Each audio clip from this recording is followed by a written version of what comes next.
as-sunnah as-sunnah as-sunnah foundation। আমার বাবার 3 ভাই 2 বোন।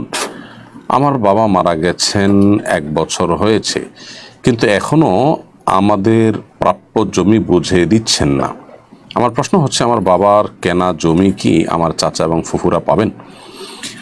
বোন মহসিনা আক্তার, প্রথম কথা হলো, আপনার বাবার মৃত্যুর পর সেই সম্পদ ভাগ বন্টন করা এটা আপনাদের অধিকার। এখানে আপনার চাচা বা ফুফুরা তারা বাধা দেওয়ার কোনো নৈতিক কারণ নেই।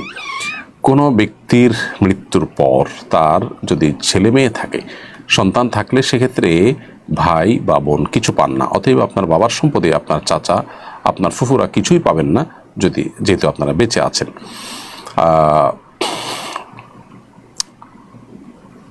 অতএব আপনার বাবার সম্পদ যদি হয়ে থাকে, এক্ষেত্রে আপনাদেরই অধিকার। মূলত মেয়ে মানুষ যদি আপনি একা হন, যে আপনার কোনো ভাই নাই, হ্যাঁ, তাহলে ভিন্ন হতো। কিন্তু আপনি যেহেতু ভাই আছে বলেছেন, তাহলে সেক্ষেত্রে তারা পাবেন না।